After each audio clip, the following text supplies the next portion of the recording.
Off the top at 6, the CDC is investigating the death of an Ionia County wife and mother who received the Johnson & Johnson vaccine. 35-year-old Ann Van Geest died a week and a half after receiving the J&J shot. Target 8 investigator Susan Samples is here with what we know tonight. Susan? Sue and Brian, the Centers for Disease Control confirmed to Ann Van Geest's family that it is investigating her death, which may be linked to the same blood clot complication that prompted that week-and-a-half pause on the J&J vaccine.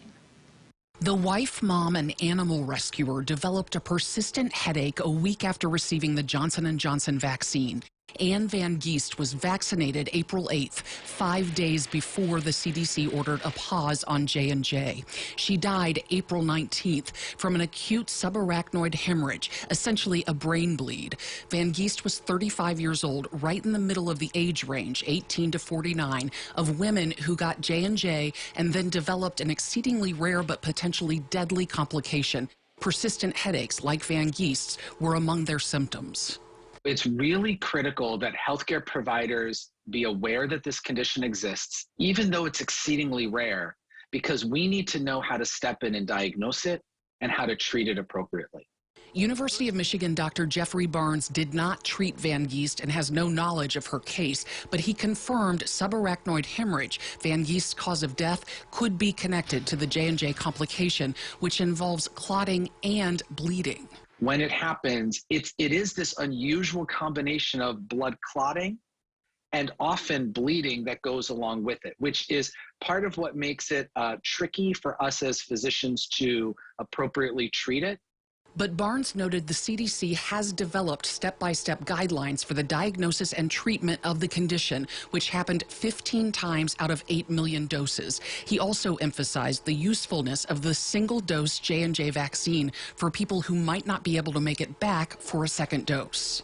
If I had a family member, a younger family member who was a woman who told me that she was really concerned about having to go get 2 shots, but was willing to get 1 shot, then I would absolutely encourage her to go and get the Johnson & Johnson vaccine. I think the risk here is exceedingly small.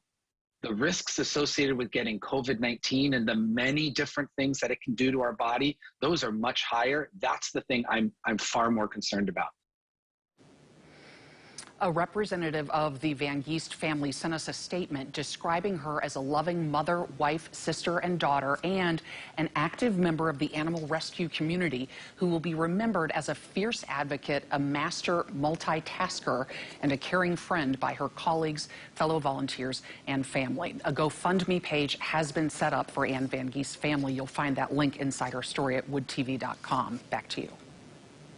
So that investigation gets underway, Susan. In the meantime, how are local healthcare providers handling the J&J shot?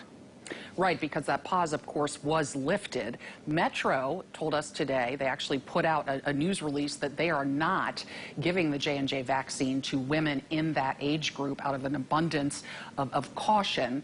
Mercy Health says it is not recommending that for the J&J vaccine for women in that age group. Spectrum Health says that it will provide the J&J to anyone who wants it when it's available, but it first makes sure that the patient understands the risks and benefits, including the specific concerns about the J&J vaccine. Brian? Susan Samples, thank you.